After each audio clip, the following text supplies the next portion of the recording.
పులి బెబ్బులి వెటకొచ్చినది పెద్ద పులి పగవాళ్లే భయపడక ఆండ్రించే పవరు అరే పంజాబ్ విసురు బొబ్బిలి పులిని ఢీ కొట్టేదెవరు పులి పులి పులి సైనికుడే నాయకుడై ప్రజల కోసం వచ్చాడు రాజకీయ రంగంలోకి సింహమల్లే దూకాడు అతరుడు బెదరడు చెదరడు బిగిసిన పిడికిలి నొదలడు అతడొక అనుపమ శూరుడు అసాధ్యుడు అలసట తెలియని యోధుడు అపజయ మెరుగని విజయుడు అసురుల కూచక మానడు రావాలని కోరుకున్న మనిషి వచ్చినప్పుడు ఆనందపడాలే గాని ఆశ్చర్యపోతారే.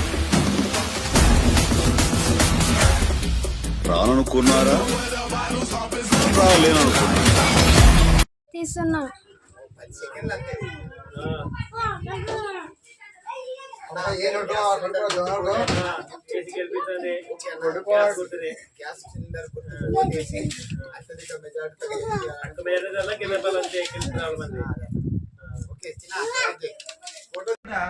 రాజకీయంగా మనము హక్కు అనేది మనకు కూడా ఉంది. ఏమంటే అందరు ఏమనుకుంటారంటే నాకెందుకు లేని మీ పనులు మీరు చేసుకొని పోతున్నారు. నేను అట్లా అనుకోను. ఇది కూడా నా సమాజమే, అది కూడా మనదే. మనకు వీలైనంత మనం చేద్దాం. కాబట్టి నేను ఇంకోటి ఏమంటానంటే మనలాంటి వాళ్ళు ఏమి నోరు విప్పకుండా ఉన్నందుకు ఇప్పుడు ఉన్నటువంటి నాయకులు కానీ ఎవరైనా కానీ వాళ్ళకి నచ్చింది వాళ్ళు చేసుకుంటూ వెళ్తున్నారు. కానీ నేను అట్లా ఊరుకో ఉన్నాను. ఏం చేసినారండి ఇప్పటి వరకు మా గ్రామానికి కానీ మా ప్రాంతానికి మీరు ఏం చేసినారని అడుగుతారు. ఇప్పటి వరకు వాళ్ళు పోటీ చేసినా అంటే కోటీశ్వరులు వాళ్ళే లేదు.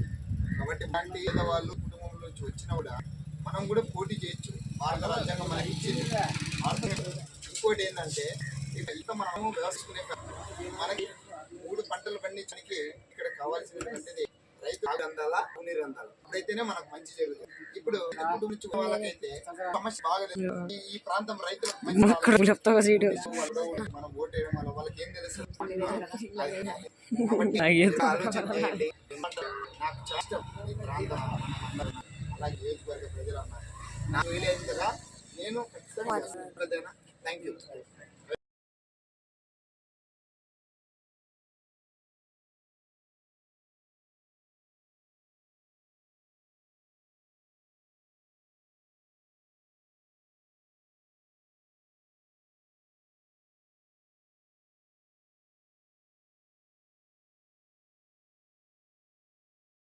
బడి చెప్పేది పెట్టుకోరా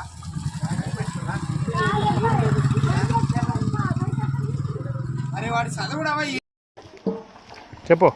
ఎమ్మెగ్నూరు నియోజకవర్గ ప్రజలందరికీ చెప్పినారా అమ్మా, మాది నందవరము. ఎన్నికల ప్రచారంలో భాగంగా గవ్వల నారాయణ అనే నాకు గ్యాస్ సిలిండర్ గుర్తును ఆంధ్రప్రదేశ్ ప్రభుత్వం ఎన్నికల సంఘం కేటాయించింది కాబట్టి కానీ ఇప్పుడు ఉన్నటువంటి మన ప్రజాప్రతినిధులు ఏం చేస్తున్నారో దాని గురించి చూస్తారని 10 ఏళ్ళు అయింటుంది పెద్దనా. 2014 నుంచి రైట్ పెద్దనా. ఎక్కడ నారాయణ ఎక్కడ క్లియర్ చెప్పు. కనకవీడులో ప్రచారం చేస్తున్నావు, క్లియర్ చెప్పు. సో మన కనకవీడు గ్రామంలో గ్యాస్ సిలిండర్కి ఓటు వేయమని చెబుతూ ప్రచారంలో ఉన్నాం. ఓకే. రైతు కుటుంబంలోంచి వచ్చిన వాళ్ళకి అవకాశం ఇస్తే మనకు కూడా బాగుంటుంది. ఎప్పుడు ఒకేలా ఉండకూడదు కాలం. మనుషులు నాయకులు కూడా మారుతూ ఉంటే బాగుంటుంది. కరెక్టా కాకపోతేనా? అంతే కదా. చెప్పండి. సిలిండర్ గుర్తుకే మన ఓటు. ఎక్కడ బా ఎవరు? ఈరోజు మన కనకవీడు గ్రామంలో సిలిండర్ గుర్తుకే మన ఓటు వేయాలని అంటూ ప్రచారం చేయడం జరిగింది. కాబట్టి మనం ఆ రకంగా మనము ఈ ముందుకెళ్తున్నాము. మీరు ఓటేసి గెలిపిస్తే ఖచ్చితంగా మీకు రైతులకు 3 పంటలు పండించుకోవడానికి అయ్యేటువంటి నీళ్ళని ఈ నందవరం గ్రామం కానీ, నందవరం మండలం కానీ, వెనగండ్ల మండలం కానీ, బెంగళూరు మండలం సో రైతుల కష్టాలేమో నాకు బాగా తెలుసు కాబట్టి మన రైతులు మనలాంటి సామాన్యులు అందరూ కలిసి నాలాంటి వ్యక్తికి అంటే నాకు గ్యాస్ సిలిండర్ వచ్చింది, గ్యాస్ సిలిండర్కి మీరు ఓటేయండి. ఖచ్చితంగా రైతులకు సంబంధించినటువంటి అన్ని రకాల సమస్యలు కానీ రైతులకి నీళ్ళ కోసం మన గుండ్రేవల ప్రాజెక్టు, ఆర్డిఎస్ ప్రాజెక్టు వీటన్నిటి కోసం కూడా మనం పోరాటం చేయడానికి కూడా సిద్ధంగా ఉన్నాము. కాబట్టి మనకి రైతులకి నందవరం మండలం పేట గ్రామంలో నారాయణ చిల్లర గుర్తు ప్రచారము. నాయకులను మార్చే బాధ్యత మీ మీద ఉంది. మరి ఇప్పుడున్న మాలాంటి వాళ్ళకి యువకులకి అవకాశం ఇవ్వండి, ఒక అవకాశం ఇచ్చి చూడండి యువకులకి. సో మనం కూడా అన్ని రకాలుగా అభివృద్ధి చేయడానికి ముందుకు వస్తానని మీకు మాట ఇస్తున్నాము. తర్వాత మనకి ప్రాజెక్టులు గుర్రాఘవేంద్ర ప్రాజెక్టు, గుండ్రేవుల ప్రాజెక్టు కోసం కూడా నేను ఖచ్చితంగా మీరు గెలిపిస్తే అసెంబ్లీలో సీఎం దగ్గర వరకు కూడా పోరాటం చేసి తీసుకురావడానికి ప్రయత్నం చేస్తాను. అప్పుడు మనకి ఈ 2 ప్రాజెక్టులు వస్తే 3 పంటలు పండించుకోవచ్చు. మనం గుర్రాఘవేంద్ర ప్రాజెక్టు ఒకటి, గుండ్రేవుల ప్రాజెక్టు ఒకటి.